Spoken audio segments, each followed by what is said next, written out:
저는 오늘 이 시간 무엇을 소유하고 있나요? 라는 말씀의 제목으로 하나님의 말씀을 나누고자 합니다. 내가 무엇을 소유하고 있느냐의 문제는 오늘의 세대에게 너무나 중요한 부분이 되고 있습니다. 한동안 초등학생들 사이에서 자신들의 사는 집을 비교하는 그러한 문제가 사회적으로 이슈가 된 적이 있습니다. 그리고 제가 최근에 한 인터넷 기사에서 초등학생들 사이에서 부모님이 타고 다니는 자동차, 그 자동차의 등급을 나누어서 비교한다는 내용을 본 적이 있습니다. 동메달급의 자동차, 은메달급의 자동차, 금메달급의 자동차, 그리고 다이아몬드급의 자동차, 이렇게 자신의 부모님이 타고 다니는 자동차의 등급을 나누어서 자신의 집이 어떤 등급의 차를 소유하고 있는지를 비교한다고 합니다. 그것을 비교하는 이유가 뭘까요? 우리 집이 어느 정도 위치에 있느냐를, 우리 집이 무엇을 소유하고 있느냐에 따라서 그것을 결정하고 있다는 것이죠. 이처럼 오늘의 세대에게 자신이 무엇을 소유하고 있느냐는 사회에서 자신의 위치를 결정하는 기준이 되고 있고, 사람들은 더 높은 등급의 자동차, 더 높은 등급의 집을 소유하기 위해서 열심으로 달려가고 있습니다. 그런데 이 문제가 마냥 세상 사람들만의 문제는 아닌 것 같습니다. 예수님을 나의 구주로 고백하고 하나님을 믿노라고 하는 교회 공동체에서도 내가 무엇을 소유하고 있느냐, 그것이 나의 삶의 중요한 판단 기준이 되고 있는 것이 사실인 것 같습니다. 우리에게 늘 풀리지 않는 숙제 하나가 있다면, 나는 예수님을 잘 믿고 신앙생활 열심히 하고 있는데 도대체 왜 내가 가지고 있는 나의 소유는 이것밖에 되지 않느냐 하는 문제라는 거죠. 이렇게 열심히 살고 이렇게 열심히 기도하면 축복이라고 표현하는 그 물질의 복을 나도 좀 누렸으면 좋겠는데, 그런데 나의 삶은 그렇지 않다는 것에 우리가 늘 고민하고 있다는 것이죠. 우리에게 소유의 문제는 중요한 문제입니다. 왜냐하면 내가 무엇을 소유하고 있고 내가 무엇을 소유하기를 소망하느냐, 그것이 바로 나의 삶이 어디로 가고 있느냐를 결정하기 때문입니다. 오늘 말씀의 제목과 같이 어느 누군가가 나에게 다가와서 당신은 무엇을 소유하고 있나요? 라는 질문을 던진다면 우리 서연의 귀한 가족분들은 그 질문에 어떻게 대답을 하시겠습니까? 오늘 함께 나누는 말씀을 통해서 내 삶에서 참으로 내가 소유해야 하는 것이 무엇인지 그것을 깨닫고, 하나님께서 우리에게 주시는 말씀, 깨닫게 해주시는 내가 참으로 소유해야 하는 것을 더욱 소유하기를 소망하고 간절히 사모하는 귀한 시간 되기를 소망합니다. 오늘 본문의 말씀은 예수님께서 예수님의 제자들 중에서 시몬 베드로와 세베대의 아들 야고보와 요한을 제자로 부르시는 장면입니다. 예수님께서는 이미 많은 무리들이 따라다니는 유명인이 되셨습니다. 그런 예수님께서 게네사렛 호숫가에 오셨고, 그곳에서 배에서 이미 그물을 내려서 그물을 씻고 있는 시몬 베드로를 만나십니다. 이미 그물을 내려서 그물을 씻고 있다는 것은 배가 비어 있다는 것이죠. 그래서 예수님께서 시몬 베드로에게 그 비어있는 배를 청하십니다. 그래서 그 배를 무태서 조금 띄어서 그 배 위에 올라가셔서 제자들을 가르치십니다. 그렇게 가르치신 후에 예수님과 시몬 베드로의 대화가 본문의 4절, 5절 말씀에 기록되어 있습니다. 제가 4절, 5절 말씀을 다시 한번 봉독해 드리겠습니다. 말씀을 마치시고 시몬에게 이르시되 깊은 데로 가서 그물을 내려 고기를 잡으라. 시몬이 대답하여 이르되 선생님, 우리들이 밤이 새도록 수고하였으되 잡은 것이 없지만은 말씀에 의지하여 내가 그물을 내리리이다 하고. 아멘. 예수님께서는 이미 밤새도록 허탕을 친 베드로에게 깊은 데로 가서 그물을 내려서 고기를 잡으라고 말씀하십니다. 당시 갈릴리 해변에서는 야간 고기잡이가 일반적인 모습이었습니다. 그 이유가 무엇이냐면 물고기들이 적극적으로 활동하고 수면으로 가까이 올라오는 시간이 야간 시간이었기 때문입니다. 그렇기 때문에 당연히 노련한 어부인 베드로는 이미 물고기를 잡기 위해서 야간 시간을 이용해 밤새도록 그물을 내렸습니다. 그러나 유독 그날 물고기를 잡지 못하고 허탕을 친 것이죠. 그런 그에게 예수님께서 오셔서 이미 그물을 씻고 있는 베드로에게 다시 깊은 데로 가서 그물을 던져라 말씀하신 것이죠. 노련한 어부잖아요, 시몬 베드로가. 그러면 그 말씀을 듣고 순종을 해야 되나요? 순종을 하지 말아야 되나요? 이미 물고기는 해가 떴기 때문에 깊은 데로 숨었을 것이잖아요. 활동을 잘 하지 않죠.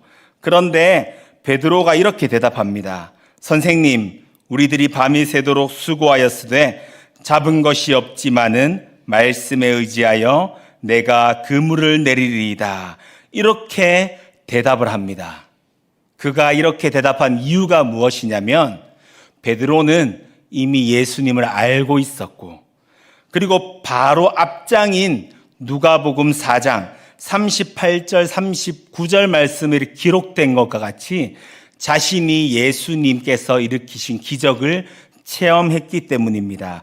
누가복음 4장 38절 39절 말씀을 제가 봉독해 드리겠습니다. 예수께서 일어나 회당에서 나가사 시몬의 집에 들어가시니 시몬의 장모가 중한 열병을 앓고 있는지라. 사람들이 그를 위하여 예수께 구하니 예수께서 가까이 서서 열병을 꾸짖으신데 병이 떠나고 여자가 곧 일어나 그들에게 수종드니라. 아멘. 이런 베드로가 예수님의 말씀에 순종하지 않을 이유는 분명히 없어 보이죠.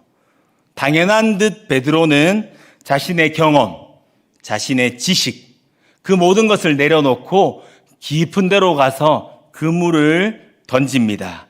아니나 다를까 예수님의 말씀에 순종한 베드로가 맞게 된 결과가 무엇입니까? 오늘 본문 6절, 7절 말씀입니다. 제가 다시 한번 봉독해 드리겠습니다. 그렇게 하니 고기를 잡은 것이 심이 많아 그물이 찢어지는지라.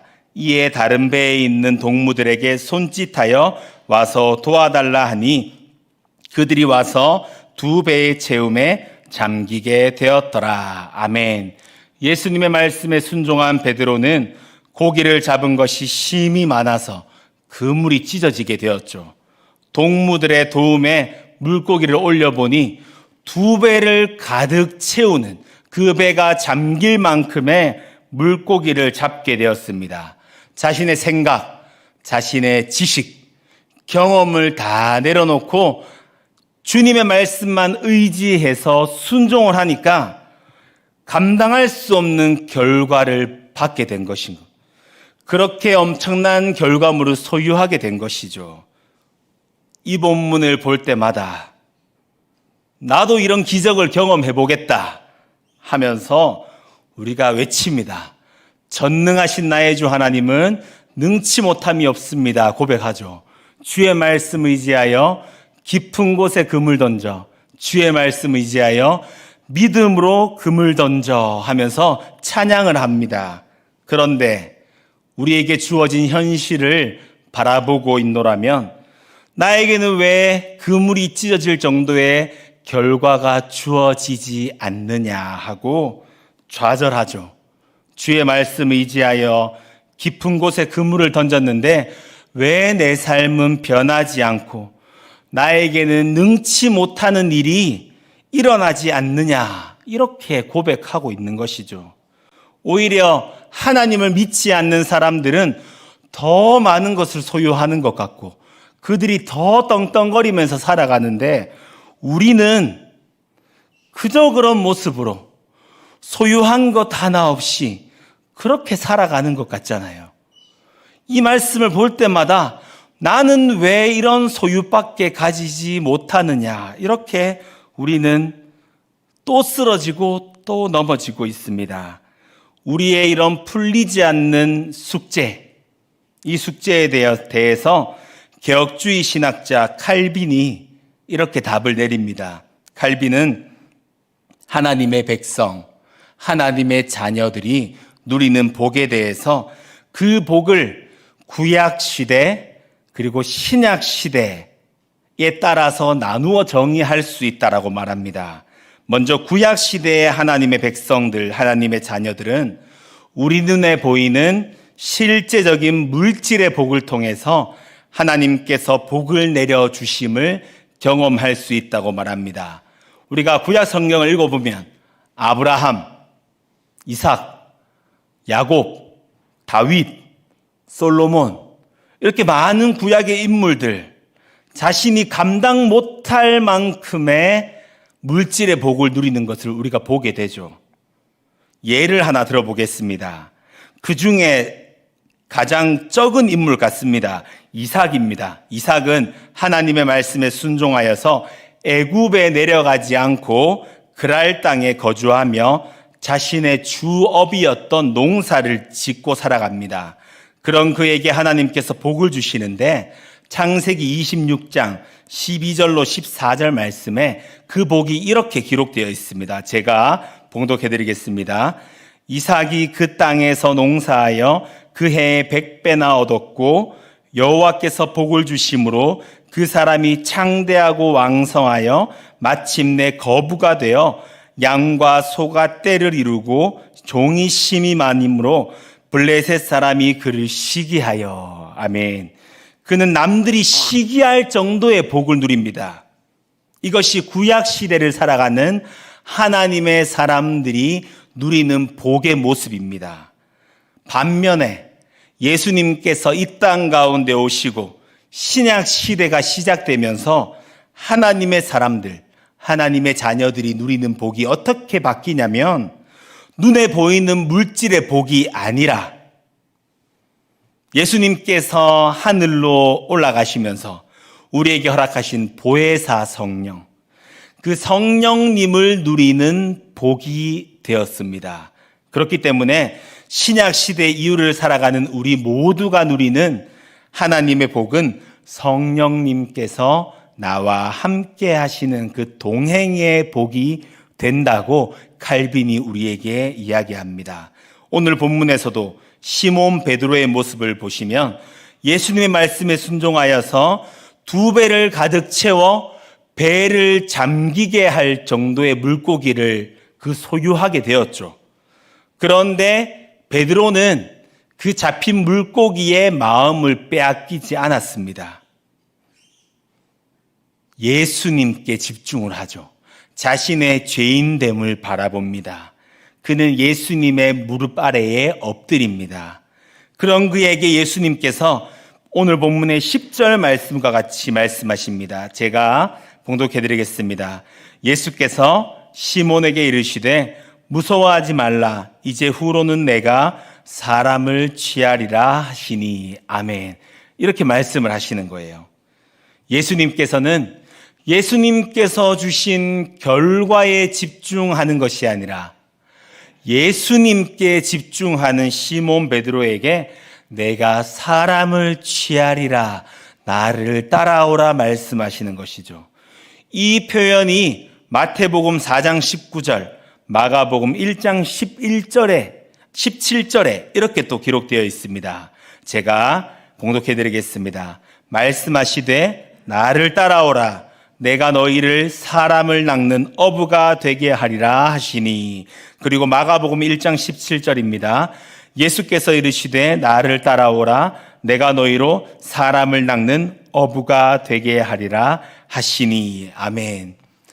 시몬 베드로 그리고 세베대의 아들 야고보, 그의 형제 요한은 오늘 본문의 마지막 11절을 보시면 그들이 배들을 육지에 대고 모든 것을 버려두고 예수를 따르니라 말씀처럼 순종하여 얻은 엄청난 양의 물고기를 버려두고 원래 소유하였던 배와 그물까지 버려두고 예수님을 따라갑니다. 내가 참으로 소유해야 하는 것이 물고기, 배, 그물이 아니라 예수 그리스도라는 것을 그들이 깨닫고 예수 그리스도를 따라 예수님의 제자된 걸음을 걷기 시작한 것이죠.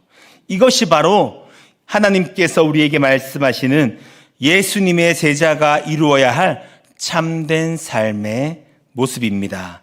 세상의 것들을 소유하는 것이 인생의 전부가 아니라 예수님을 소유하는 삶, 하나님께 소유된 자로서 걸어가는 것이 우리가 이루어야 할 참된 모습이라는 것이죠. 앞서 말씀드린 대로 개혁주의 신학자 칼빈이 구약시대 사람들은 물질의 복, 신약시대 이후의 사람들은 성령의 함께 하심의 복을 누린다고 하였습니다. 하지만 하나님께서는 성경 전체를 통해서 우리에게 말씀하십니다. 우리가 참으로 소유하고 누려야 하는 것은 우리 눈에 보이는 세상의 것들이 아니라 오직 하나님 한 분, 예수 그리스도, 성령님임을 우리에게 말씀하십니다. 성경에 수많은 하나님의 사람이 등장하죠. 그리고 그들은 각기 다른 모습으로 하나님께 쓰임을 받습니다. 하나님께 소유된 자로 걸어갑니다. 그 많은 사람들 가운데 제가 누구를 가장 좋아하냐면 요셉을 좋아합니다. 좀 더 정확하게 표현을 해드리면 하나님께서 기록하신 성경에 나오는 요셉의 이야기를 좋아합니다. 그 이유가 한 가지 있습니다. 우리가 바라는 삶, 형통한 삶에 대해서 하나님께서 너무나도 명확하게 말씀하시기 때문입니다. 요셉의 이야기가 어디서부터 시작되냐면 창세기 37장부터 나옵니다. 어디까지 나오냐면 창세기 50장 끝까지 요셉의 이야기가 진행됩니다. 그런데 38장을 제외한 37장부터 50장 그 긴 내용 중에 형통이라는 단어가 3번 등장합니다. 딱 3번 등장하거든요. 추측을 해보겠습니다. 요셉의 삶이 언제 가장 형통했을까요? 부모님의 사랑을 받으며 채색 옷을 입고 뛰어놀던 그때가 형통했을까요? 아니면 애굽의 국무총리가 되었을 때가 가장 형통했을까요? 요셉의 이야기 가운데 하나님께서 형통하다고 하신 그것을 특별히 사용하신 그 순간을 우리가 지금 한번 찾아보겠습니다. 먼저 창세기 39장 1절로 3절 말씀입니다. 여기 앞에 벌써 준비해놨습니다. 화면 보시면 됩니다. 자, 창세기 39장 1절로 3절 말씀을 우리 한 목소리로 한번 합독해 보겠습니다. 다 같이 읽겠습니다. 시작. 요셉이 이끌려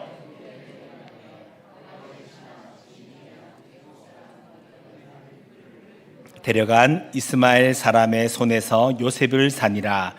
여호와께서 요셉과 함께 하심으로 그가 형통한 자가 되어 그의 주인 애굽 사람의 집에 있으니 그의 주인이 여호와께서 그와 함께 하심을 보며 또 여호와께서 그의 범사에 형통하게 하심을 보았더라. 아멘. 여기에 2번이 쓰입니다. 3번 중에 2번. 하나님께서 첫 번째로 말씀하시는 요셉의 삶의 형통한 순간은 그가 형들의 미움, 시기, 질투를 받아서 애굽에 팔려가서 보디발의 집에 들어간 때, 그때에 형통하다 말씀하십니다. 부모님도 없어졌고 채색 옷도 사라졌고 형들도 이미 그의 곁을 떠났습니다.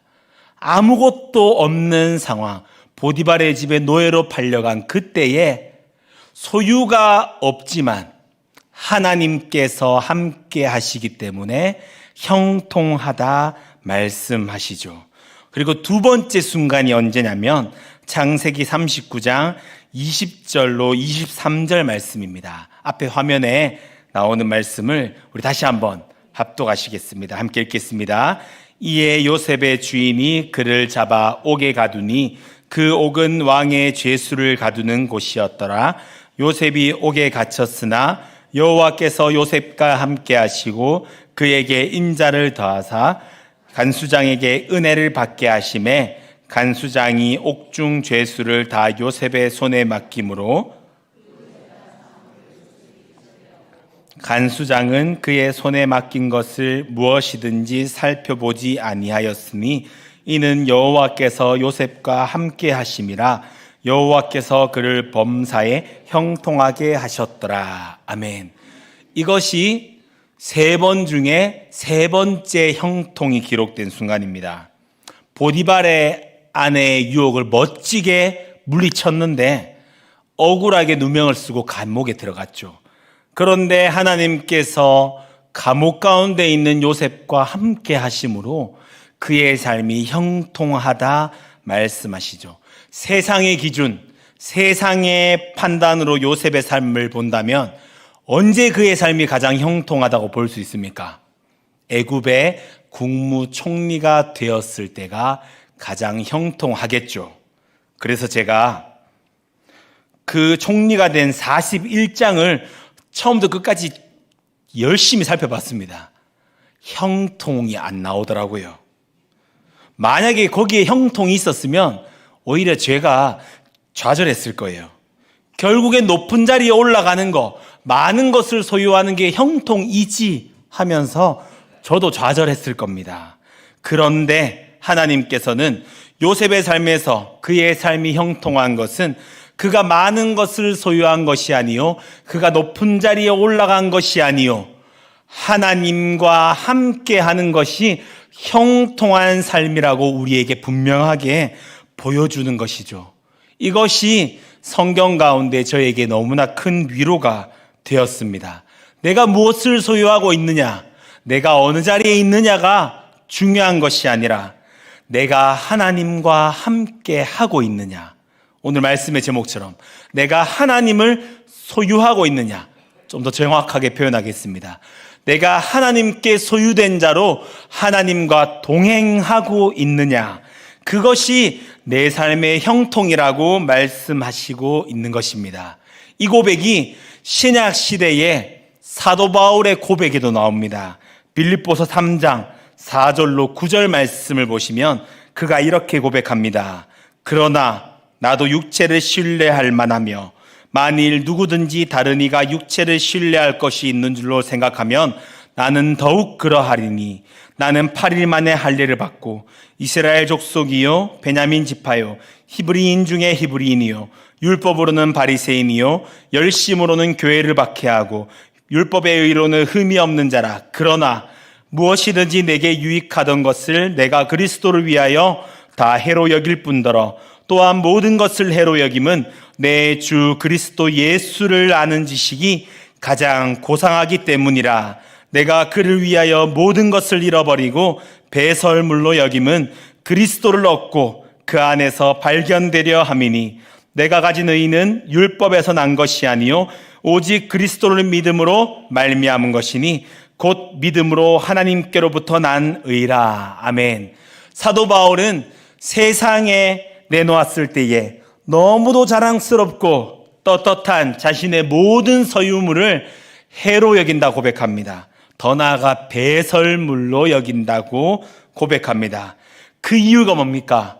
그의 삶에 가장 중요하고 가장 소중한 것이 무엇이냐면 예수 그리스도를 소유하는 것, 그것이기 때문이다라고 고백하고 있는 것이죠. 그런 그가 빌립보서 4장 11절로 13절 말씀을 통해서 다시 한번 이렇게 고백합니다. 우리 화면에 나오는 이 말씀을 한 목소리로 믿음으로 합독하시겠습니다. 내가 궁핍함으로 말하는 것이 아니니라.